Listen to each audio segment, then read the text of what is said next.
I was about 19 the first time I ever babysat for somebody outside my family. My parents had known this couple from around the way for years. They had a little girl named Lily, who was about 9 years old. They lived in a good neighborhood, safe area, quiet. Rarely anything happened over there, which is exactly why I didn't think twice when my mom asked me to help them out. You know, just to babysit for the day. Her parents were headed to a late anniversary dinner in the city and didn't want to drag their 9-year-old along. So I grabbed my backpack, my charger, a hoodie, and I started making my way over there. Her dad answered the door. Friendly guy. Shook my hand like I was being sworn into office. Her mom gave me the full babysitter rundown. Emergency numbers on the fridge, pizza money on the counter, Lily's bedtime is at 10, and don't let her stay glued to the iPad. Just normal stuff. Nothing weird. Nothing alarming. Doors stay locked. Don't answer the phone unless it's us, okay? She nodded, and soon the parents left for the day. Lily was a good kid. Not overly talkative, not shy either. Just very observant. The kind of kid who watches more than she speaks. We played board games first. She destroyed me at Connect 4. I mean, I can't let her anyway, but that's a whole different story. And then we ordered pizza and watched some random kid show that she liked. And about 9:30 p.m., I made the rookie mistake of dozing off on the couch. Not fully asleep, just that heavy-eyed drift where you lose track of time. And then, suddenly, I heard the phone ring. The house phone, not a cell phone, a landline. I heard Lily's little footsteps running to the kitchen. I didn't move at first, but then I heard her talking. Softly. Maybe too softly. And something about her tone made my eyes open. So I walked into the kitchen. She was gripping the phone with both hands. Her face looked confused, not scared, just unsure. And from the way she was talking, she didn't sound like she was talking to her parents. So I asked her, "Lily, who are you talking to?" I said, "A man," she said in a very innocent voice. "What?" I said. "Give me the phone." She gave me the phone, and I said, "Hello?" There was silence. No talking, just silence. So I said, "Hello," again. Still silence. And then that's when I heard breathing.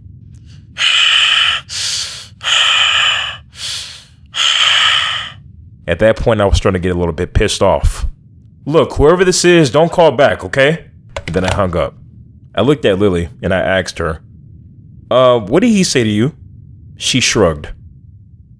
"He asked if I wanted to come over," she said.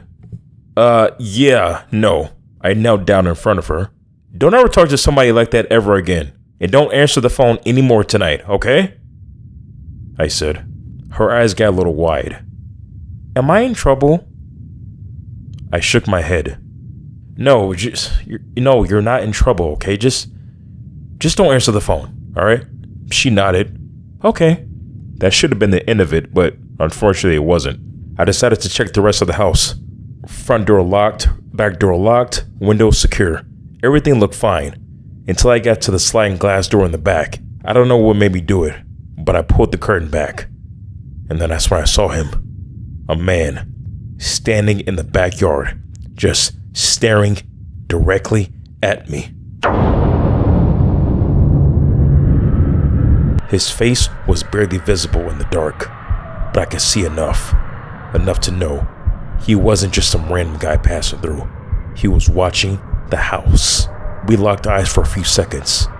Neither one of us moved, and then slowly he started stepping backwards, one step at a time, never breaking eye contact. And then he disappeared into the darkness. I stood there for a few good seconds after that, my heart pounding, trying to process what the hell I just saw. I thought about calling her parents, I really did. But then I told myself, maybe it's nothing, maybe the guy's gone, maybe he won't come back. And honestly, a part of me thought, if something happens, I can handle it.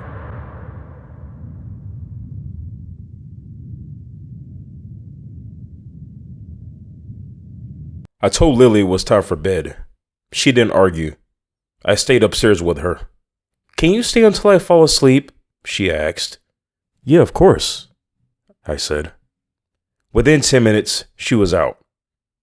Breathing soft, peaceful. I wish it stayed like that, because about 20 minutes later, I was chilling on the couch when I heard a faint scream upstairs. It was Lily. She was in trouble. I had to do something fast. I ran upstairs as fast as I could, trying to get to her. But then I got to her room. It was empty. I started calling out for her name. Lily! Lily! I yelled out. Lily, where are you? I yelled out again. Still nothing. Her window was wide open. I knew I had it locked before. That fucker must have snuck in the house and grabbed her. I was panicking. I didn't know what else to do, so I picked up the phone and I called the police. The phone rang. And then, 911, what is your emergency? I need, there's someone took her. I couldn't even get the words out. My voice was shaking. Sir, slow down. What happened? They said, there's a little girl. She was here. I was watching her. She's gone. Someone took her. I said, okay, what is your address? I gave it to them, stumbling over the numbers. When was the last time you saw her? They said, like 2 minutes ago. I was upstairs. There was someone in the house. I saw him outside earlier. He was watching. I don't know. I'm freaking out. Do you know who the suspect is? They said. No, I don't know him. I just saw him. He was in the backyard. He called the house earlier. I said. He called the house? Yeah, he was talking to her, asking her to come out, and he said he had candy and I don't know. It was weird. I said. Sir, are you alone in the house right now? I turned slowly, looked around the kitchen, the hallway, the darkness. Yeah, I think so. Stay on the line. Officers are on the way. Do not leave the house. They said. I swallowed hard. Okay. A faint creak. I froze. Sir, are you still there? Yeah, but my voice dropped. Barely a whisper. The police arrived about 5 minutes later. They searched every room of the house just to make sure it was clear. One officer walked up to me, very serious and calm. So what exactly happened here? He said. I was babysitting a little girl. She was kidnapped by this man. He was watching us and I don't know. They left the house. That's all I know. He nodded, writing something down. I was dreading about calling her parents. My hands were shaking when I called her mom. It rang. Hello? Her voice was normal, calm. That just made it worse. Hey, it's me. I couldn't say it. What's wrong? She said. Lily, silence. Yeah, what about Lily? She said. She's not here. I said. There was a pause. What do you mean she's not there? She said. I don't know. Someone took her. I said. From that moment, I could slowly feel the emotions starting to kick in. What? Her voice cracked instantly. There was a man. He called earlier. I told her not to answer. I thought... I don't know. I said. You thought? She said. Her voice jumped, loud and panicked. Look, stop playing games. Put her on the phone now. She said. I can't do that. She's gone. I'm telling you right now, she is gone. I said. And then I heard it. She started to cry. In the background, her dad's voice came through next, lower and angrier. What the hell are you talking about? He said very aggressively. I swear I didn't know he was here, okay? Until I saw him, and I don't know, he just kidnapped her. I said. You were supposed to be watching her! You had one fucking job! He said. That hit me like a punch. At that point, I didn't even have a defense. Because he was right. Nothing I said mattered anymore. All I could hear was her mom crying on the phone. And that sound, that's what stuck with me the most.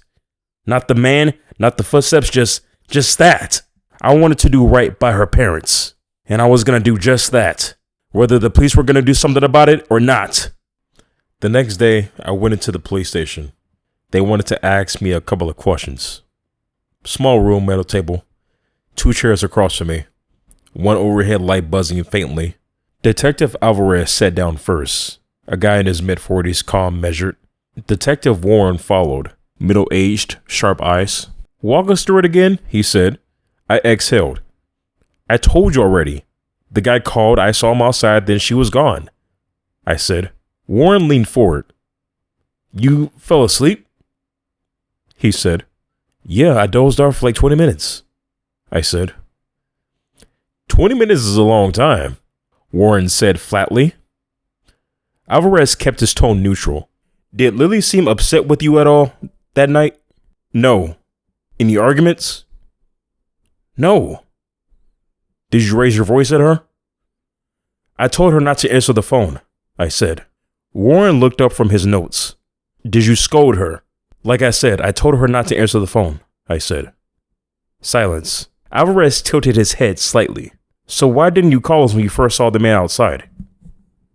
That one stung. "Because I thought he left." "Oh, so you thought you could handle it yourself?" Warren said. I didn't respond. Warren leaned back.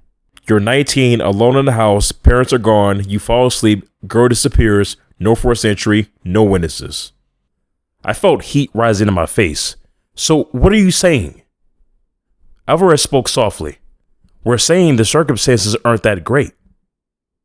My jaw tightened. Warren tapped his pen on the table.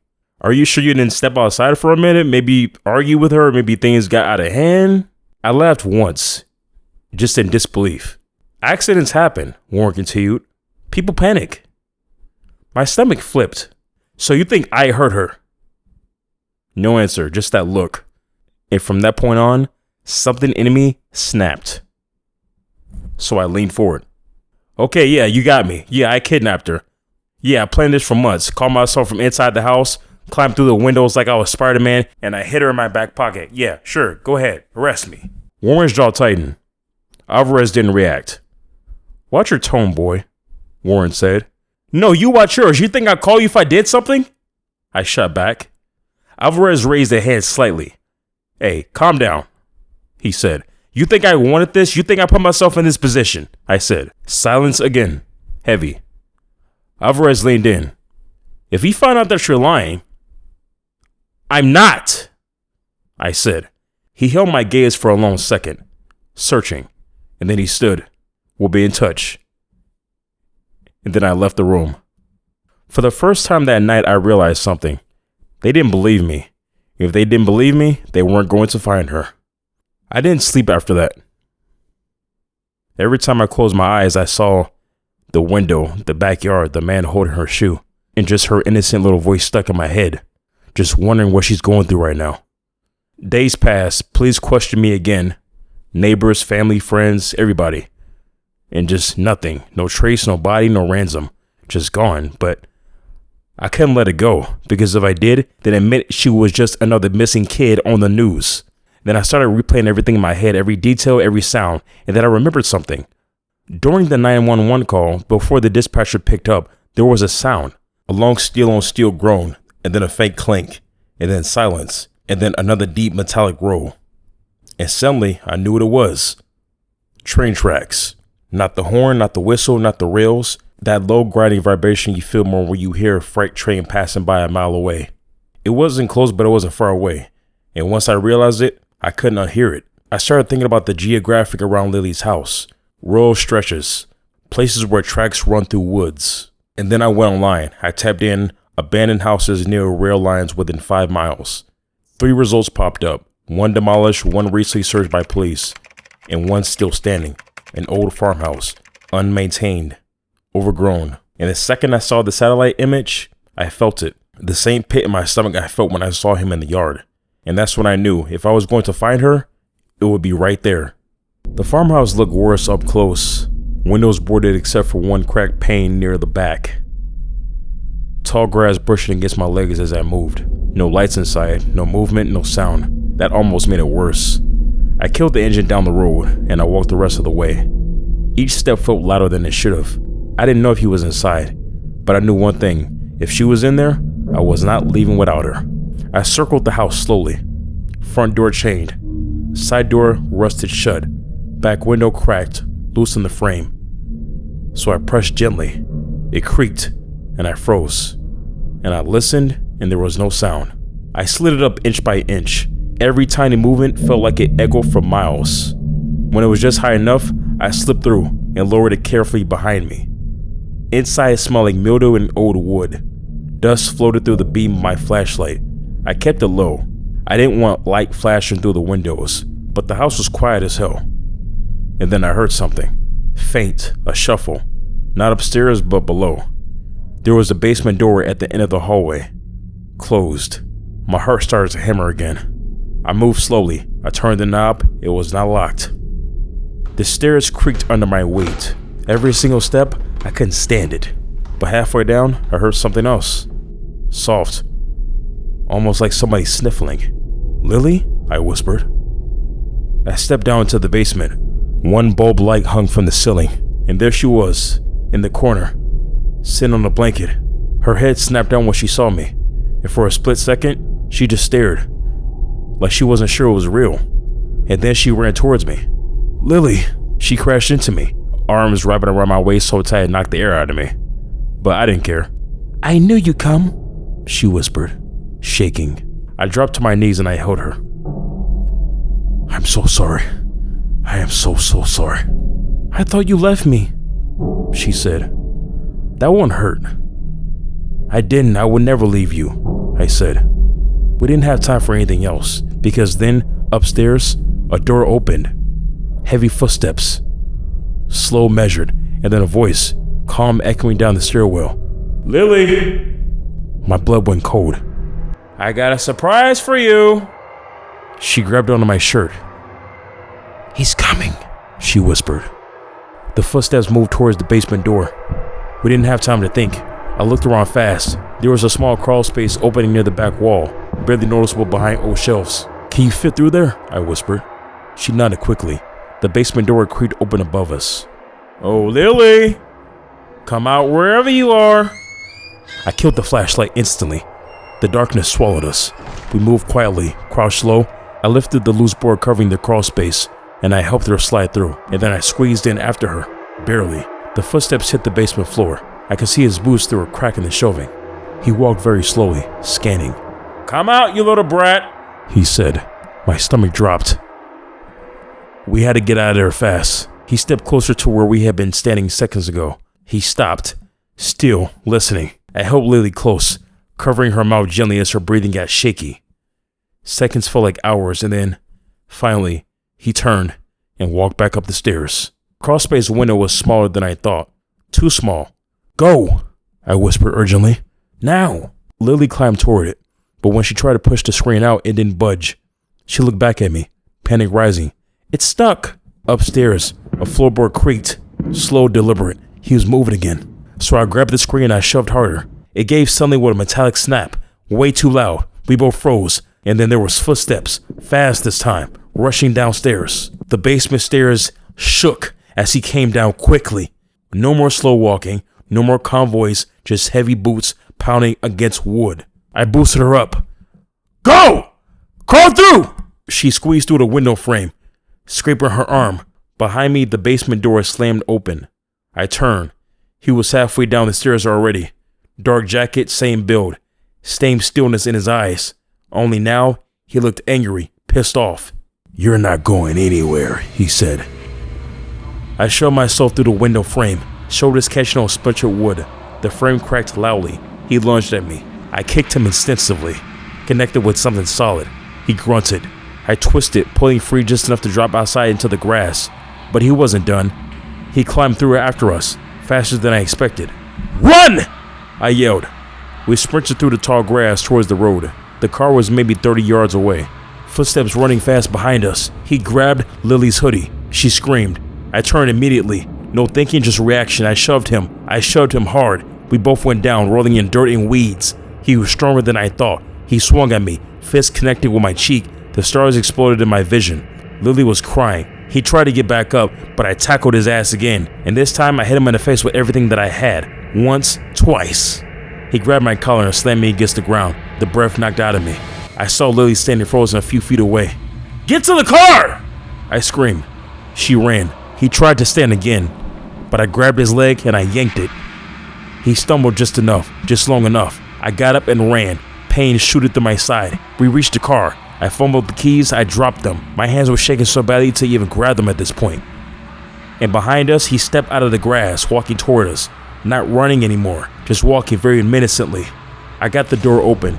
I threw Lily inside. I jumped in the driver's seat, yelling at the engine, "Come on, come on!" It turned over, finally, and then a loud crack split the air. The rear windshield shattered. Lily screamed. He had a gun. The side mirror exploded. I floored it. Gravel flying. More shots rang out behind us. One hit the back of the car with a full metallic thud. But we were moving now, fast, and I didn't look back. Not until we were far down the road. When I finally checked the mirror, he was standing in the road, gun lowered, watching us leave. Lily was shaking in the passenger seat. I reached over and I grabbed her hand. You're okay. Her voice trembled.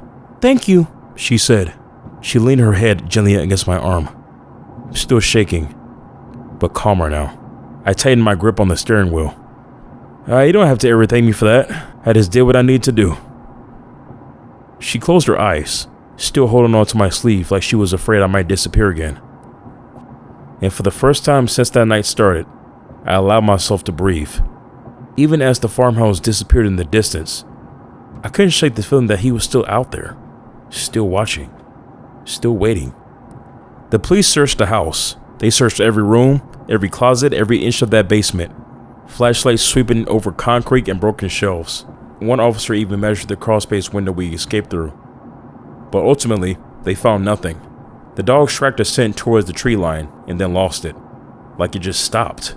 By late afternoon, they taped the place off, packed up, and then left. And just like that, he was gone. No name, no face on the news, no arrests, no explanation. Just gone. That night, I couldn't sleep, but the only thing that mattered was that Lily was safe, home with her parents.